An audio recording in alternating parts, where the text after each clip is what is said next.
Adidas is set to cut jobs at their German HQ.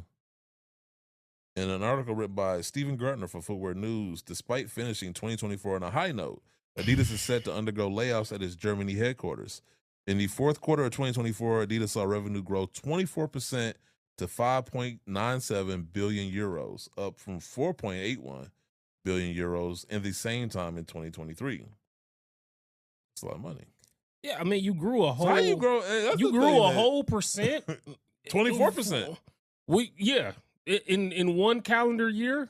I'm rich, bitch. They basically like made an extra billion euros. I don't know what that correlates into American dollars. It doesn't matter. Why are you laying people off? Because them, that's why. As for the full fiscal year, Adidas said revenues increased 11% in 2024 to 23.68 billion euros compared to 21.43 billion euros in fiscal 2023. In a statement to Footwear News, an Adidas representative noted that these job cuts are not part of a cost savings program, but instead are aimed at reducing complexity and ensuring sustainable success in the future. That sounds like cost cutting, bitch. Yeah, well, I don't understand. Well, don't use the term. Well, again, this is coming from the article. Unless you're reassigning people, then it sounds like you're cutting costs by laying people off. Like I said, now if you reassigning job duties, okay, hey, yeah, maybe we don't really need someone to do this because we got somebody that could do X, Y, Z. That's something different. But to actually be laying people off when you're, especially in this day and age, if you're continuously seeing revenue gains and growth, like if they're laying people off so they can restructure and then bring them back to give them different roles, it's reassigning. I feel like you would say that. Yeah, it's reassigning.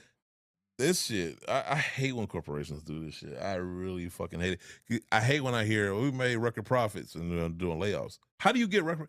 If you're increasing the amount that you're charging people to stay in step with inflation or other things that contribute to your overhead, then your profit margin should remain relative, right?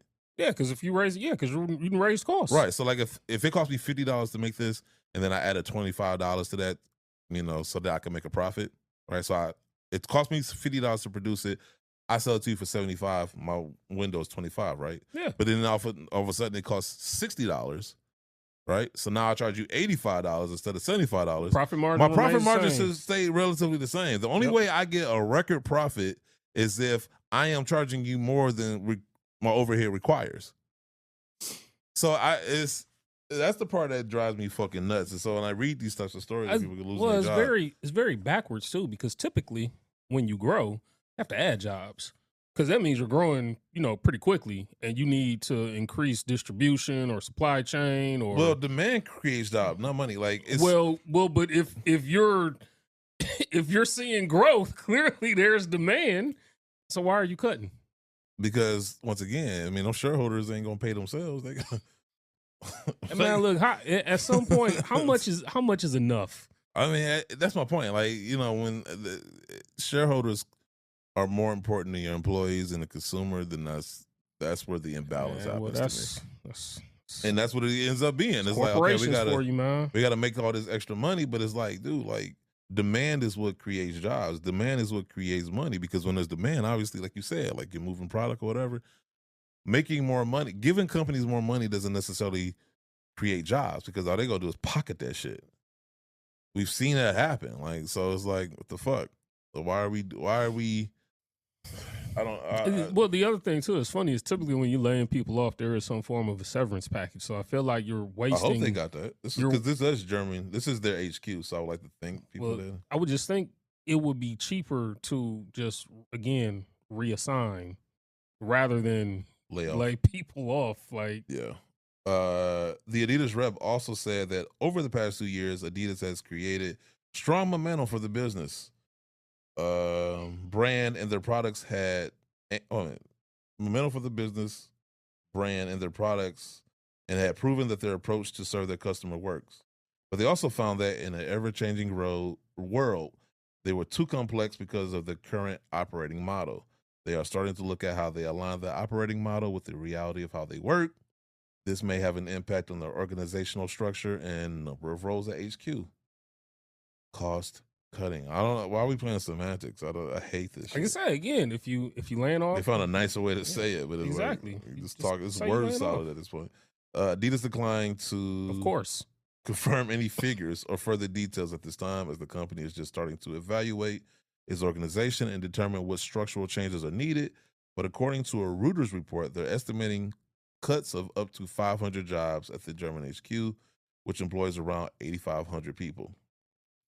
Adidas proposed job cuts come around the same time as its rival PUMA announced their new cost savings plan. So PUMA just said, you know, fuck, it is what it is. Adidas is like, no, I mean, it's not really that. You know, it's like when you break up somebody, it's not you, it's me. You know, it's like, just say it. Save me the bullshit.